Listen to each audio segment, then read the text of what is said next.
Terima kasih Pak Ir sudah meluangkan waktu bagi kami, guru penggerak, untuk melakukan wawancara tentang pengambilan keputusan berdasarkan nilai-nilai kebajikan seorang pemimpin. Langsung ke pertanyaan ya Pak Ir.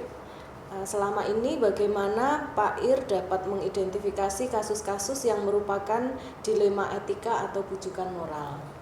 Sebenarnya banyak masalah-masalah, mulai dari masalah-masalah kecil, misalnya guru datang terlambat masuk sekolah misalnya ya, atau juga guru dalam menangani siswa tidak maksimal, artinya tujuan pembelajarannya tidak tercapai. Belum masalah-masalah lain yang terkait dengan hubungan sosial, misalnya hubungan antar guru dengan murid, guru dengan masyarakat. Itu pasti banyak masalah-masalah yang timbul. Memang dari semua itu kita pedomannya pada aturan yang notabene kita sebut dengan etika. Namun demikian kita tetap harus mempertimbangkan nilai-nilai moral, karena kita ini sesama manusia gitu. Jadi insya Allah saya punya catatan baik di dalam pikiran saya sendiri maupun tercatat secara tertulis tentang masalah-masalah itu, dan kita berusaha untuk menanganinya. Selama ini bagaimana Bapak menjalankan pengambilan keputusan di sekolah Bapak, terutama untuk kasus-kasus di mana ada dua kepentingan yang sama-sama benar atau sama-sama mengandung nilai-nilai kebajikan? Kebajikan, ya. Mungkin perlu ditegaskan dulu, diperjelas dulu makna dari nilai kebenaran ya. Jadi benar itu artinya tidak menyimpang atau sesuai dengan aturan yang menjadi dasarnya. Aturan itu bisa aturan formal, kalau di kita mulai dari kode etik ya, kemudian juga disiplin pegawai negeri, kemudian tugas fungsi seorang guru dan pegawai negeri sipil, dan juga aturan-aturan yang lain. Juga ada aturan-aturan masyarakat, aturan-aturan susila ya. Nah, maka kebenaran itu seharusnya tidak bertentangan antara kebenaran yang satu dengan kebenaran yang lain. Namun karena titik pandangnya tadi berbeda, ini benar menurut aturan formal pemerintah, tapi ini benar menurut aturan masyarakat. Contohnya apa? Misalnya di aturan masyarakat, misalnya kita terbiasa mendatangi teman-teman kita yang sedang sakit misalnya. Itu benar, bagus sekali itu. Tapi sisi lain, di dalam aturan pemerintah terkait dengan tugas-tugas kita tidak boleh meninggalkan sekolah di jam-jam kerja gitu. Nah, ini kan dua, sebenarnya sama-sama benarnya tapi dari titik pandang yang berbeda. Maka dalam hal ini kita harus bijak dalam menyikapi.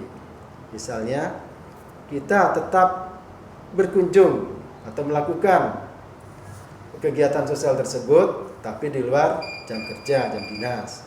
Atau kalau terpaksa misalnya bukanya rumah sakitnya hanya jam-jam kerja misalnya, ya akhirnya kita harus mengurangi dampak-dampak yang mungkin terjadi. Misalnya baik sekarang yang boleh ke sana berkunjung di jam kerja bagi guru-guru yang kebetulan jam kosong dan sebagainya. Dan maka ini kita harus mengkombinasikan, mencari titik tengah antara dua kebenaran tadi, sehingga dua-duanya tidak ada yang terlanggar, atau walaupun dilanggar tapi dampaknya sangat kecil. Jadi yang disebut dengan kebajikan atau kebijakan itu adalah nilai-nilai baik, bukan hanya nilai-nilai benar atau salah. Jadi walaupun itu mungkin sedikit melanggar aturan dipandang dari sisi aturan pemerintah atau dari aturan formal, tapi dari sisi kebaikan itu mengandung nilai-nilai baik, maka itu yang kita tempuh. Sehingga dua-duanya tetap berjalan. Tugas kita sebagai pelaksana aturan formal dilaksanakan, dan juga kebajikan-kebajikan, kebaikan-kebaikan menurut nilai-nilai masyarakat atau moral itu baik tetap juga dilaksanakan. Itu jalan tengahnya seperti itu. Untuk langkah-langkah atau prosedur yang biasanya Bapak lakukan dalam pengambilan keputusan itu seperti apa, Bapak? Jadi begini, dalam mengambil keputusan itu kan ada keputusan yang diambil setelah terjadinya sebuah peristiwa. Tapi ada juga keputusan itu diambil untuk mencegah terjadinya suatu peristiwa yang kurang baik, yang negatif. Nah, untuk mengambil sebuah keputusan, memang alangkah baiknya kita itu membuat keputusan-keputusan yang sifatnya pencegahan. Jadi agar aturan-aturan yang seharusnya kita laksanakan dan larangan-larangan yang harusnya kita cegah itu bisa diterapkan dengan baik, maka kita membuat keputusan-keputusan atau bisa dikatakan aturan-aturan di luar aturan tersebut ini untuk kebaikan bersama. Maka yang pertama kita lakukan yaitu mengkaji dulu aturan tersebut. Aturan ini maunya seperti apa? Dan yang kedua, kita kaji bagaimana bisa terimplementasi dengan baik dengan mempertimbangkan kondisi yang melaksanakan, yang Bapak Ibu guru dan kita semua. Kemudian keadaan lingkungan juga kita pertimbangkan, dan juga masyarakat, ya, nilai-nilai dari masyarakat. Maka keputusan itu setelah mempertimbangkan faktor-faktor tadi juga dibicarakan bersama. Bicara bersama sehingga mungkin kalau mereka belum paham mengapa kok ada kebijakan seperti ini. Misalnya nih, kita tiap hari berdasarkan keputusan bersama di SMP 11 ini kita berdoa bersama, yaitu jam 7 kurang 10 menit itu ya, dan kita adakan briefing. Itu sih tidak ada aturan di sana harus 7 kurang 10 ada briefing, harus doa, tidak ada. Tapi kita lakukan seperti ini untuk mengantisipasi. Antisipasi apa? Kalau ada guru yang mungkin tidak bisa masuk, akhirnya kita tahu, kita bisa ngecek. Kemudian mungkin ada di antara kita belum tahu hari ini ada apa saja gitu ya. Nah, maka kita bikin aturan-aturan itu, dan aturan itu kita buat secara bersama-sama, disosialisasikan, setujui bersama, dan ditegakkan secara bersama-sama. Kembali ke kasus dilema etika, selama ini hal apa yang menurut Pak Ir efektif untuk menyelesaikan kasus dilema etika? Memang walaupun kita sudah melakukan tindakan-tindakan, membuat keputusan-keputusan yang sifatnya preventif, tetap saja yang namanya manusia, ada saja yang namanya kasus masih terjadi. Maka kita harus benar-benar mengkaji dulu kasus ini kaitannya dengan apa. Kalau ini sebuah pelanggaran, ini melanggar aturan yang mana, itu harus pasti dulu. Misalnya, ini melanggar etika masyarakat misalnya, atau ini melanggar disiplin pegawai negeri dan sebagainya, atau melanggar tupoksi sebagai guru, itu harus jelas pelanggaran yang mana. Kemudian kita harus menggali sebenarnya penyebab dari pelanggaran itu apa. Jadi kita tidak bisa semerta-merta langsung memvonis bahwa ini salah dan kemudian dicarikan sanksinya, tidak. Kita mencari penyebabnya dulu. Jadi ada orang itu harus melanggar sebuah aturan itu karena terpaksa. Ya misalnya seperti tadi, datang terlambat mungkin, atau mungkin ini guru dianggap melakukan kekerasan pada anak. Itu kita lihat penyebabnya apa. Kalau dia memang karena memang temperamen, apalagi mungkin dia punya masalah di rumah, terlampiaskan di kelas, nah ini sanksinya sudah jelas ya, seperti apa kita ikuti aturan. Namun kalau dia agak keras tadi, mungkin melalui verbal atau melalui sikap, nah ini karena kalau penyebabnya karena memang si anak ini memang sulit melalui tahapan-tahapan yang lebih halus tetap tidak bisa, terpaksa dia harus lebih keras. Nah, yang seperti ini harus kita lindungi ya. Walaupun secara kasat mata seolah-olah ini melanggar gitu ya.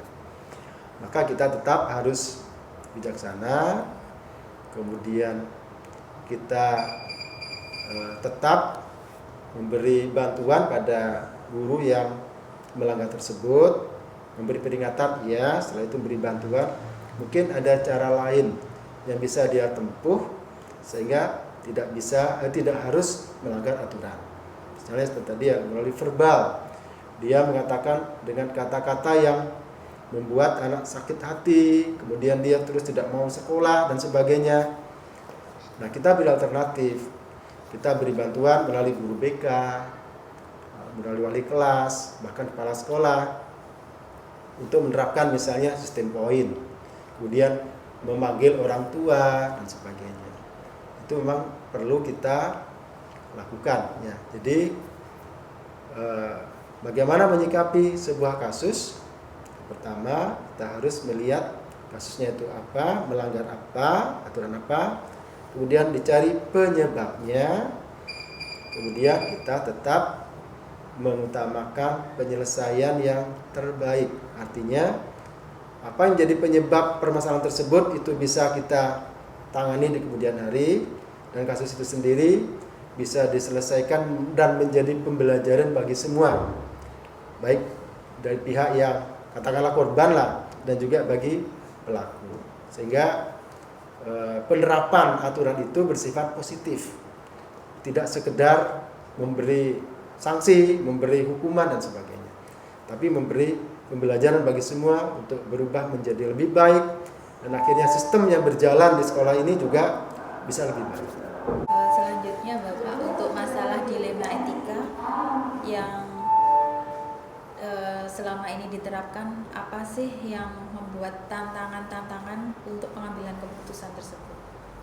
Tantangannya yaitu untuk mengkombinasikan etika atau aturan tapi tegakkan, tapi nilai-nilai moral tetap kita junjung tinggi, sehingga setiap personil dia bisa melaksanakan tugas, berkembang dengan baik dalam melaksanakan tugas-tugasnya, tapi juga di bidang moralitasnya, di bidang nilai-nilai kebaikan secara kemasyarakatannya juga baik. Ini yang mengkombinasikan dua hal ini kadang-kadang memang sulit. Namun dengan kita juga melibatkan teman-teman kita, bahkan kalau bisa itu seluruh warga di SMP 11 ini kita ajak bicara tentang masalah-masalah yang mungkin timbul, dan bahkan masalah-masalah yang sudah kadung timbul itu ya, insya Allah kita bisa mengkombinasikan. Jadi tantangan yang sebenarnya ada dua tadi, mengkombinasikan tadi nilai-nilai kebenaran tadi. Yang kedua, bagaimana bisa memahamkan berbagai pihak mengapa kita mengambil keputusan seperti itu. Selanjutnya Bapak, apakah Bapak ini memiliki sebuah jadwal tertentu dalam sebuah penyelesaian kasus dilema etika? Apakah Bapak biasanya langsung menyelesaikan di tempat atau memilih jadwal untuk menyelesaikannya? Saya berkeyakinan yang pertama, kalau sifatnya pembinaan atau preventif, kita laksanakan secara terjadwal ya. Jadi tiap kurun tertentu kita menjadwalkan setiap tanggal 17 ya, itu kita akan adakan pembinaan yang diantaranya nanti terkait dengan pelaksanaan tugas, penerapan aturan, atau kita sebut dengan pelaksanaan etika tadi. Selain itu juga setiap briefing biasanya kita masukkan, kita selipkan. Briefing itu setiap hari ya, kita masukkan. Kalau yang sifatnya penyelesaian masalah, kita ambil waktu yang terbaik. Jadi tidak tergantung jadwal.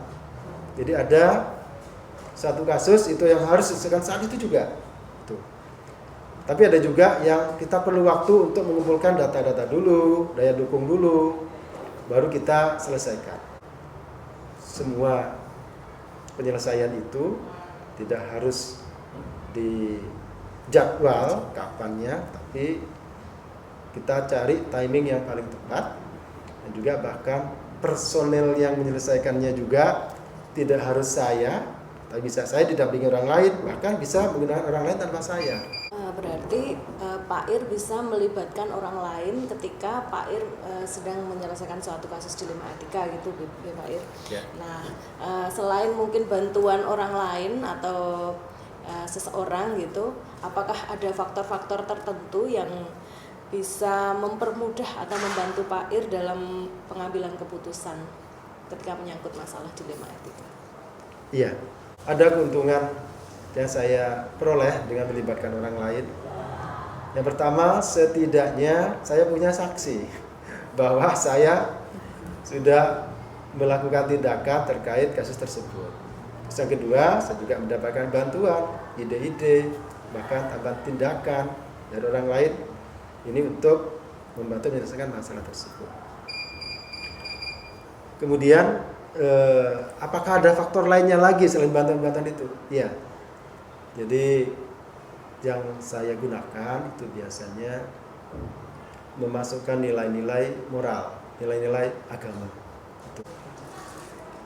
Kita ini kalau punya dasar atau fondasi moral, fondasi agama yang kuat, itu cukup membantulah untuk pelaksanaan kewajiban-kewajiban yang harus kita lakukan dan menghindari larangan-larangan yang sudah ditentukan. Kalau perlu, kita juga sekali tempo kita mendatangkan tokoh-tokoh masyarakat, pakar-pakar yang sifatnya motivatif ya, dia bisa motivasi, kemudian mempertegaslah apa yang harus kita lakukan, misalnya dari pengawas ya, atau dari narasumber kita juga punya kenalan profesor-profesor itu, motivasi dan sebagainya. Itu saya anggap faktor lain ya yang mendukung untuk pelaksanaan tugas sebagai pimpinan dalam menegakkan aturan atau etika yang ada. Mungkin dari keputusan dilema etika tadi, pembelajaran apa yang bisa dipetik? Banyak hal yang bisa dipelajari. Bahwa hidup manusia itu memang sangat kompleks ya, kompleks. Jadi kita harus pandai-pandai memandang satu kasus, satu masalah dari berbagai sudut pandang. Maka kita harus belajar banyak. Kita belajar tentang kehidupan keluarga, karena kita ini semua bagian dari keluarga juga. Apa toh kendala-kendala, kondisi-kondisi yang kita alami di keluarga sehingga berpengaruh dalam pelaksanaan tugas kita. Kita juga harus belajar agama, karena kita ini beragama. Jadi mungkin dalam pelaksanaan tugas-tugas itu kan dilandaskan oleh agama yang dia yakini, maka kita bisa lebih tahu mengapa orang yang melakukan ini seperti itu. Kemudian aturan-aturan kemasyarakatan atau budaya setempat, yaitu harus kita pelajari juga, kita pahami, sehingga kita dalam memahami teman kita dan juga dalam penerapan nilai-nilai etika atau aturan-aturan itu, kita bisa lebih kompleks memahaminya. Kemudian aturan itu sendiri harus kita pahami. Kemudian yang berikutnya adalah bahwa kita harus mempunyai pemahaman yang sama tentang bagaimana menerapkan nilai-nilai etika itu di sekolah ini. Kita harus belajar banyak dan kita semakin paham bahwa kehidupan kita ini memang kompleks dan semua harus mencapai tujuan hidup kita masing-masing. Ya, jadi tujuan yang dicapai itu bukan hanya tujuan sekolah. Tiap-tiap orang ini punya tujuan hidup dan itu harus dicapai. Dan ini kita mengajak teman-teman kita untuk mencapainya secara bersama-sama. Terima kasih Pak Ir sudah berkenan menjawab semua pertanyaan wawancara dari kami guru penggerak. Sangat menginspirasi jawaban-jawaban dari Pak Ir.